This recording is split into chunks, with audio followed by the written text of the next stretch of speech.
Hi, I'm Laura Davis, your time management BFF, and I am going to help you ditch the hot mess and level up your work life balance using a proven time management framework that I created.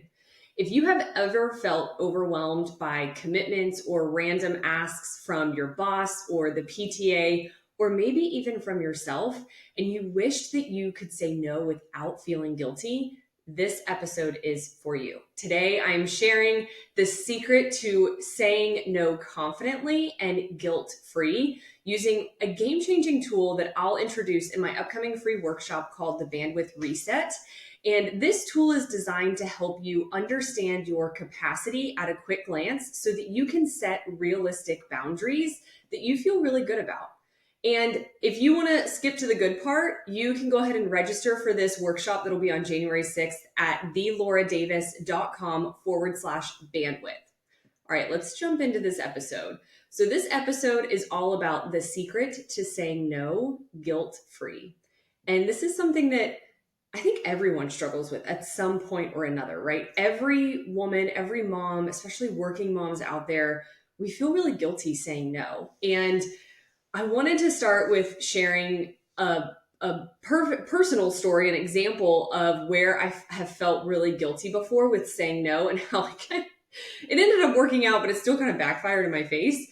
And I'm sure that you might be able to relate to this too.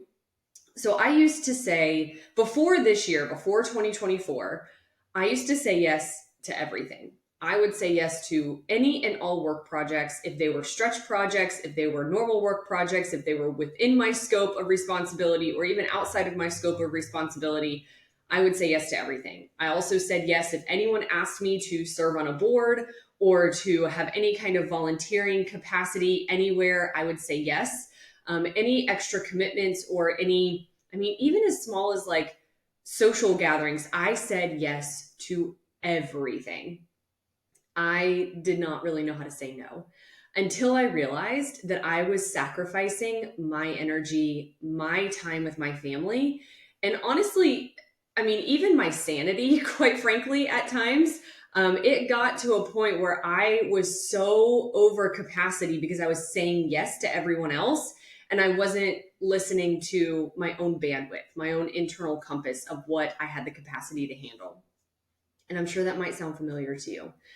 And there's one moment that I remember very distinctly where my boss asked me about moving up a couple of timelines and deadlines for projects that became a higher priority for our leadership team than we originally thought. And whenever this happens, if you're in corporate America, you probably know this exact feeling where leadership says that they want something done by a certain time, and then they come back and they say that it's actually, they need it sooner than that.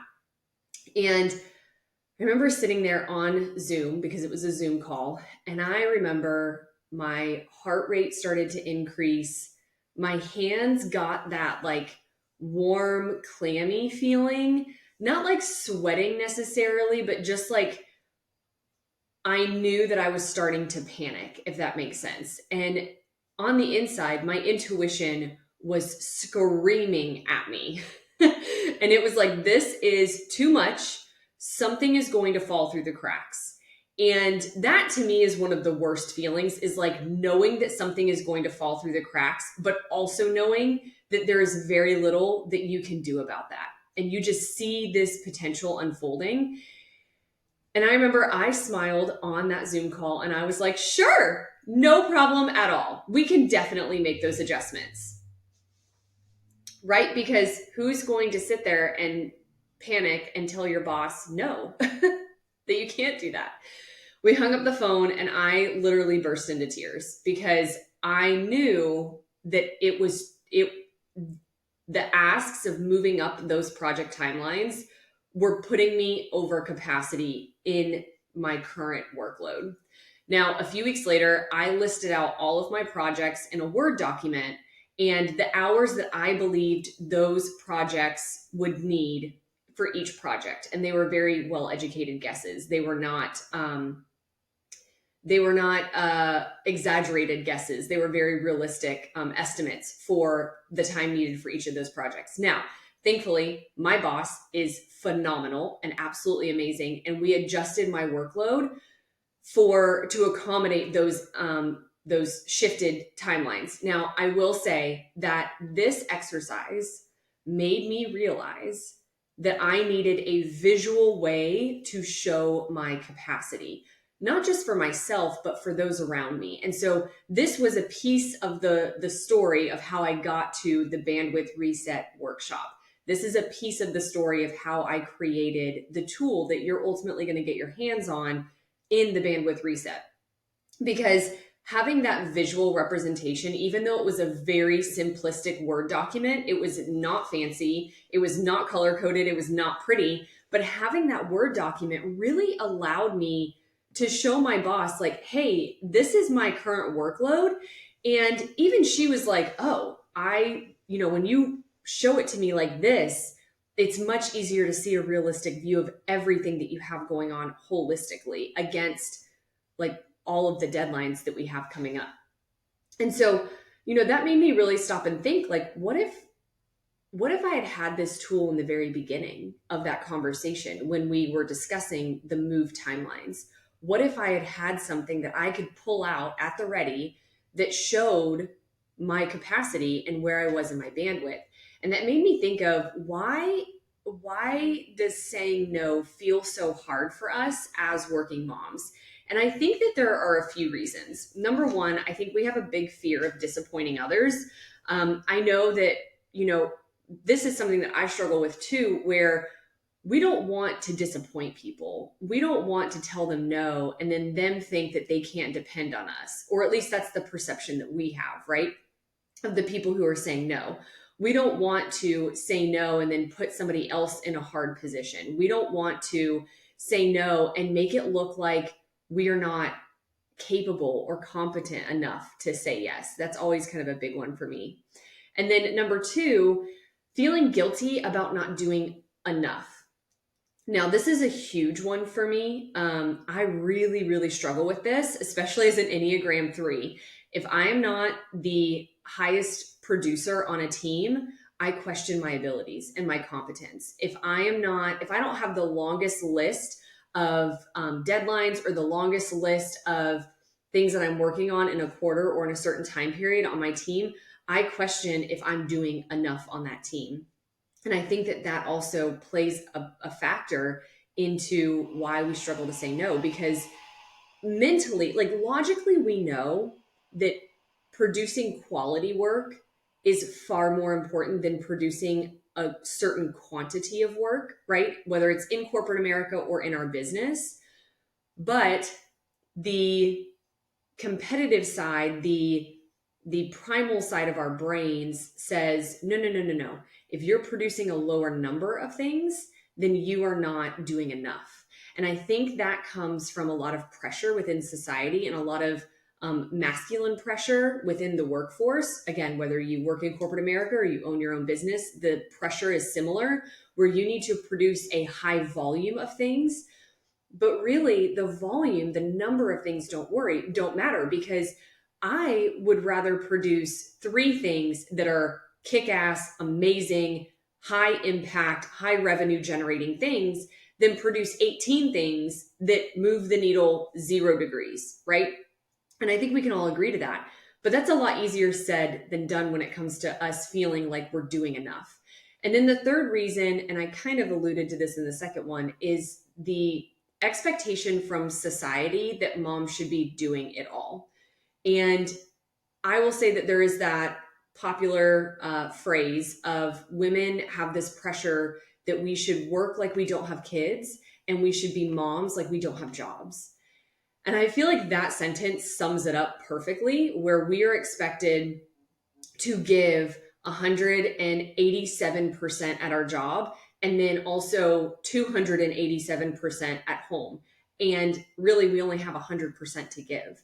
And I think that this also plays into why we are uncomfortable saying no, because we don't want people to think that we can't do it all. We don't want people at work or in our business to think that we can't handle the things that we need to do to get done to be in that position.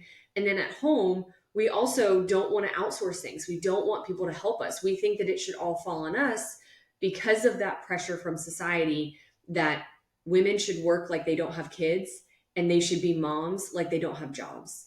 And I won't go on my soapbox about this. I feel like that could be a whole other episode.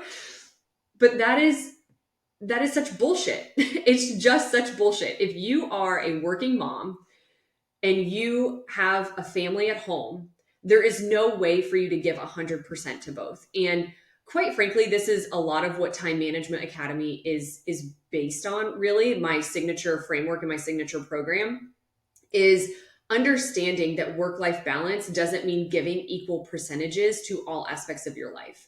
It really means understanding how those percentages and that balance ebbs and flows depending on where you're needed most in the moment. And I think that's really where work-life balance comes from. It's not 50-50 and it's not 100-100 either, because both scenarios burn us out. It's really about finding what is that percentage of work and that percentage of home life that it feels good to you and it feels balanced to you, because it's going to be different for everyone. I said I wasn't going to go on a tangent, and then I did. So anyway, back to the episode. Saying no does not have to feel selfish, and it can actually be a really empowering way to protect what matters most to you. And I have learned this the hard way, as I shared in that example. I've learned this more than one time over my 15-year corporate career and my 3-year journey in entrepreneurship, because it is very relevant to both. In one scenario, we're having to say no to a boss or to a team. But in your business, that's a whole different dynamic, because guess who you're saying no to? You're saying no to yourself. And that is really hard, because we have this sneaky ability to gaslight ourselves into thinking that we can just handle it, that we'll figure it out, that everything will be okay, right? There's that book, Everything is Figure Outable. And I haven't read it, so I probably shouldn't cite that book. That term just made me think of it. It is on my list to read. So once I read it, I'll give you a review of it. So don't take what I'm about to say as a reflection of that book. I have not yet read it. But just because you can figure something out doesn't mean that you should be saying yes to yourself in your business. Just because it sounds like a good opportunity doesn't mean that you have the capacity for it right now. And that's why you have to get really good at saying no to yourself as an entrepreneur. Whereas in corporate America, you have to get really good at saying no to your coworkers and to your boss and to your leadership team, right? So those are two scenarios. But, I really want to introduce you to the bandwidth calculator that you're going to see in the bandwidth reset workshop. So if you decide that the workshop is something you want to do on January 6th, again, you can register for that at theloradavis.com/bandwidth. If you decide to join that workshop, it's totally free, by the way, you are going to get a tool, and I want to introduce you to that tool a little bit, because it's very unique. I have never seen anyone have a tool like this. Not even in my corporate career, which is really where this stemmed from, but I built a version for corporate and then also a version for entrepreneurship. I've never seen anyone do it like this. So that's why I created this, because it wasn't out there and I needed it and I wanted it. And I figured if I need it and want it, you probably need it and want it too. So this is a spreadsheet that I created inside of Google Sheets. So it is a spreadsheet, but just hang with me. Okay. This is not one of those super lame spreadsheets. Just hang with me. It was the best format for this. Okay. But it gives you a really clear picture of your capacity in real time, month by month throughout 2025. And this way you can give a really confident yes or a confident no in the decisions that you need to make when someone, including yourself, asks you to do something. So there are 3 key features that I want to talk to you about today. One of them is the color-coded visualization. So at a glance, you are going to know if a month is below capacity, which will be in green, if you are at capacity, which is in yellow, or if you are over capacity, which will show up in red. And literally, it spits it out in front of your face, color-coded, green, yellow, or red. You can't ignore that, right? That is a visual representation of your capacity. It is objective. And this is based on inputs from you directly. So just know that this tool once you get it, you customize it to your life, your job, your business. And that way it is built for you and your circumstances. It's not built for me. It's not built for Susie. It's not built for Karen. It's not built for Aaron. It is built for you. The second feature I want to talk to you about is the built-in formulas. So I alluded to this a little bit, but this spreadsheet automatically accounts for things like common holidays, common school closures, weekends that don't change. And then also you can add in your desired work hours, which we're going to talk about in just a second. But this ensures that you are considering all of these things because they matter more than you may initially realize. So those aren't the only inputs. There are a few others that we're going to talk about, but these inputs all come together to give you an actual picture of the true number of hours that you have to give to something and what your capacity really looks like. So the third feature is the customizable inputs. And this is where you're going to enter how many hours you want to work each week, not just what is expected of you, but the actual hours that you want to work. And then the tool adjusts accordingly. So I will give you two examples. One in the corporate world. If you work in corporate and you work full-time, the expectation is likely that you work 40 hours a week, right? But maybe right now you might be working 45 or 50 or maybe even 55 or 60 hours a week. Now, this tool, you are going to say, I don't want to work that many hours. I want to work my 40 hours a week. So in corporate, 40 is probably going to be the most common input for that. But just know that if you are working way over that amount of time, putting in the 40 hours into this formula is going to be your best bet to adjusting how much your work is. And because remember, and again, just a side tangent, if you are in corporate and you are working 50 hours a week and you are delivering all of these things on time, you are the one suffering, not the company. Okay, so you have to be able to say, I can't get these things done in the contracted time that we have for my salary. My salary says that I work 40 hours a week. I need to work 40 hours a week. And based on that, X, Y, and Z part of my workload does not work. Let me show you why. And then on the business owner side of things, let's say that you want to work 20 hours a week, and that is what you want to run your business on. Then you're going to put 20 hours a week into this formula, and you are going to see the actual amount of work that you can get done in 20 hours a week. Now, obviously for a business owner, you can enter whatever amount of hours you want to enter.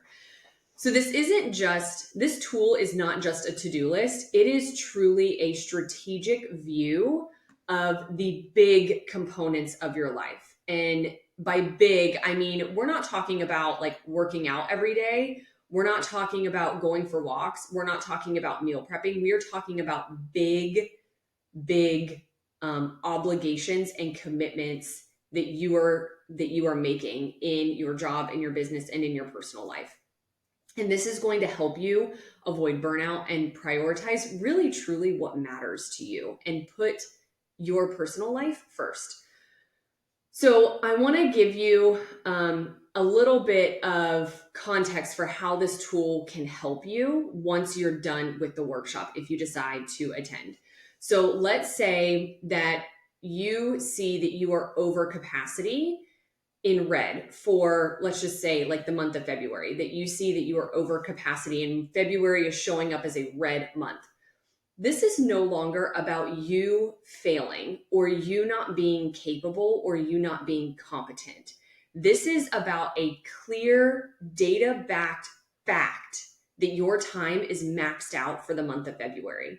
So you are able to objectively look at something and say, this is nothing to do with my abilities or my capabilities or my intelligence or my worth. This is truly that I am over capacity in this month. It is an objective view of your time and your commitments. And you can also use this tool, like I've kind of given the example, you can use this tool to communicate and explain your bandwidth and your capacity to your boss, your coworkers, your family, and like I said, also yourself, because this will help you to say no, and making that no a logical decision rather than an emotional one, which really helps you kind of stick to your guns about it a little bit and stick to making that decision. So here are a couple of scenarios for you. The first one is that you are saying no to a last minute work project. So let's say that your boss comes to you and is like, hey, I need you to be lead on this work project that is really high priority, and it's due in 3 weeks, and it has, the attention of our COO. You can say, looking at my schedule and my capacity, I'm already at capacity for this month. Can we revisit this next month? Or if this is a priority, can we brainstorm together how we can rearrange my workload? And then you can literally pull up this tool. You will be able to show what all of these commitments are that are taking you over capacity for the month. And you and your boss can say, okay, well, let's shift project C so that we can accommodate project L, right? And that takes you out of the equation, right? It takes your capabilities out of the equation. It is a logical thing that can't be held against you. And I will just say a caveat of 2 things. Number 1, give your boss a chance to do the right thing in this scenario. Like, if you're hearing this right now and you're like, oh, my boss would never, give them a chance to do the right thing with seeing this information. And number 2, if you give them that chance and they still don't do the right thing, I can't tell you whether or not to leave a job, but I can tell you that if you put this type of data in front of a person and they say it doesn't matter, if a boss says basically, and these words are not, I see that you're over capacity and I don't care, you need to reevaluate your willingness to stay at this job. Okay. So if you, in the entrepreneurial world, let's say that if you are over capacity in March, it is probably not the best time to plan a launch for a new offer in your business. And your bandwidth tool is going to be a great way to keep yourself honest. Because like I said before, we can all be really guilty of gaslighting ourselves and saying, oh no, it's okay, I can handle it, I'll make it work. And then we get in it and we're like, oh shit, I wish I had not done this to myself. I feel really burnt out. And this tool will help prevent you from doing that to yourself. It won't allow you to do it to yourself, right? So this tool sounds like something that you need. I would love for you to join us in the Bandwidth Reset workshop that is coming up on January 6th. And it is a free workshop. It is at noon Eastern. And again, you can sign up at thelauraddavis.com/bandwidth. And listen, I want to address something head on. I realize that January 6th is the first day back in the office for a lot of us. It is the first day back in school for a lot of our kids after the holidays. This is the exact reason why I'm doing the workshop on January 6th, because that is probably your last day to not be thrust into the chaos, right? You can still have that ramp up time. So use your lunch break from noon to 1 p.m. on Eastern. Use that lunch break to come to the workshop and get this tool so that you are really prepared for 2025 and you are not taking the stress of being over capacity and burnt out into 2025 with you. So I'm really excited about this workshop. I think it's going to be really great. You get to walk away with the tool for free, as well as some done for you scripts on how to have these conversations with your boss, with your loved one, all of that. So join us. Again, you can sign up for free at thelauraddavis.com/bandwidth. And I cannot wait to see you there. And I'll see you in the next episode.